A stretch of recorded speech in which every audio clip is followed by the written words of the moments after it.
Shaakala dubbisa jechoota sagalee eeraa leexaa. Jechoota sagalee eeraa leexaa gaafa jennu jechoota sagalee lamarraatii ijaaraman ta'ee kan jalqabaa isaanii eeraa gaafa ta'u kan lammaffoo isaanii irra jiru immoo gabaabaa gaafa ta'u jechuudha. Jechoota akkasii gaafa dubbisnu jalqabarraan dheeressinee gama booda isaaniitiin immoo gabaabsinee kan waamnu ta'a jechuudha. Jechoota kanaa waliin dubbisaa adeemnu. Gaara, gaara, gaara. Kanaan gaara jenna malee garaa jennee hin dubbisnu jechuudha. Sababni isaa jalqabarraan gaara jenneetu haala kanaan dubbisna jechuudha.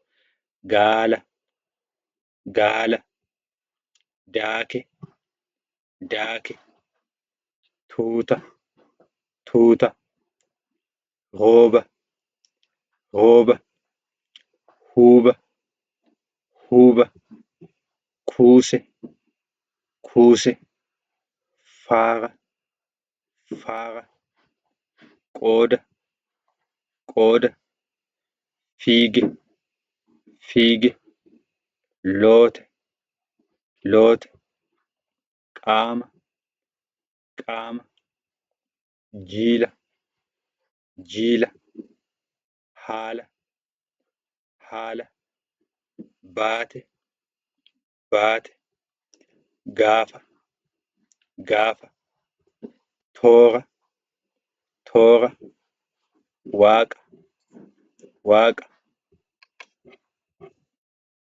baala, baala, teepha, teepha, saame, saame, gaara, gaara, beeka, beeka, eelaa, eelaa, nyaara, nyaara, goota, goota, rooba, rooba, deeme, deeme, aara, aara, shoora, shoora, fuula, fuula, qooda, qooda, yaase, yaase, aaga, aaga, baaca, baaca,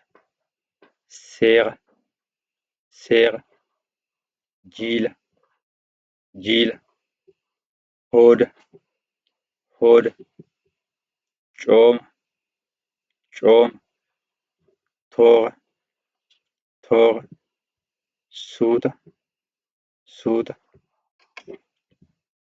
yoona, yoona, beela, beela, gaada, gaada, miidhe, miidhe, booka, booka, caama, caama, sooma, sooma, guute, guute, meeqa, meeqa, booda, booda, yaala, yaala, buune, buune, yaade, yaade, raase, raase, diina, diina, coome, coome, miira, miira.